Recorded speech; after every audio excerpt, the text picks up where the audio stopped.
ইয়াৰ উপৰিও আমাৰ Tier 2 আৰু Tier 3 চিটি যিখিনি উত্তৰ পূৰ্বাঞ্চলত আছে, বিশেষকৈ গুৱাহাটী, ডিব্ৰুগড়, শিলচৰ, ইম্ফল আৰু আগৰতলা, ইয়াৰ বাবে চিটি ডেভেলপমেণ্টৰ বাবে 5,000 কোটি টকা অনুমোদন দিছে।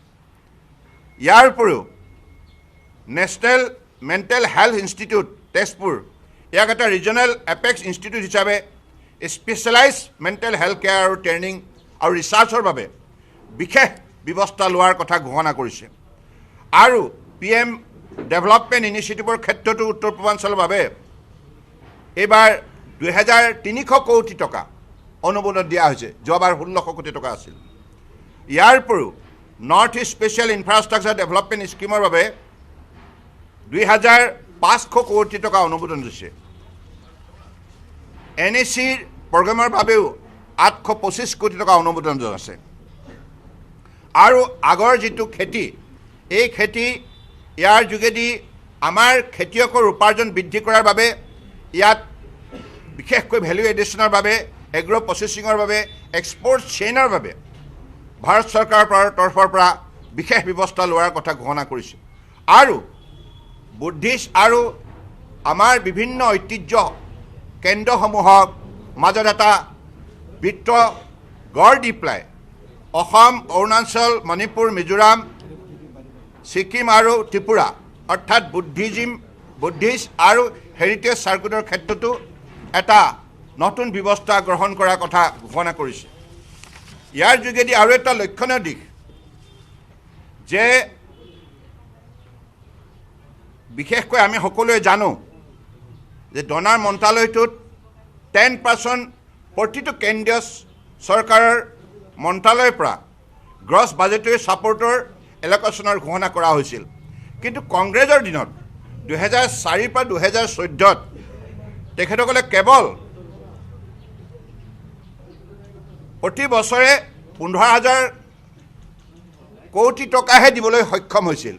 কিন্তু ইয়াৰ পৰিৱৰ্তে আজি NDA চৰকাৰে মাননীয় প্ৰধানমন্ত্ৰী নৰেন্দ্ৰ মোদী ডাঙৰীয়াৰ নেতৃত্বত যোৱা 10 বছৰৰ ভিতৰত 7 লাখ কোটি টকা উত্তৰ পূৰ্বাঞ্চলৰ কাৰণে প্ৰেৰণ কৰা হৈছে। 7 লাখ কোটি। কংগ্ৰেছৰ দিনত 1.5 লাখ কোটি, কিন্তু আমাৰ চৰকাৰৰ দিনত 7 লাখ কোটি টকা অনুমোদন জনোৱা হৈছে। ইয়াৰ উপৰিও ডনাৰ বাজেটৰ বাবে কংগ্ৰেছৰ দিনত 2014 2,000 কোটি টকা দিছিল, কিন্তু আমাৰ দিনত এতিয়া NDA চৰকাৰে 6,812 কোটি টকা, অৰ্থাৎ ইয়াৰ পৰা 3 টাইমছ ইনক্ৰিজ হৈছে।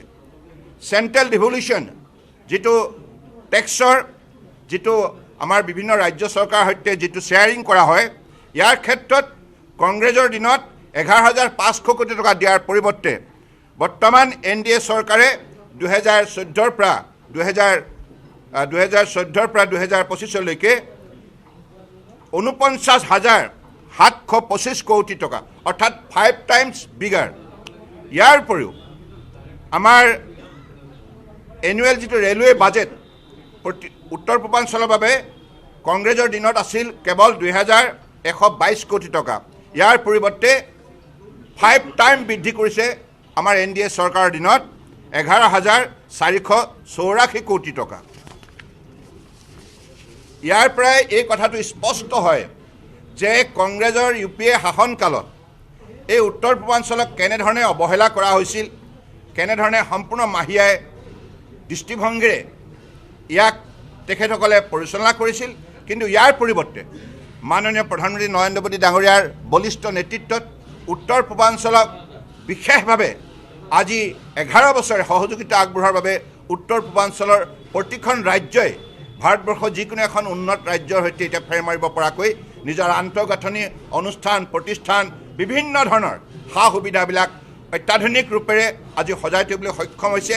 উৎপাদনৰ ক্ষেত্ৰতো এই উত্তৰ পূৰ্বাঞ্চলে আজি বিকাশ যাত্ৰাত বিশেষভাৱে অগ্ৰণী ভূমিকা পালন কৰিছে।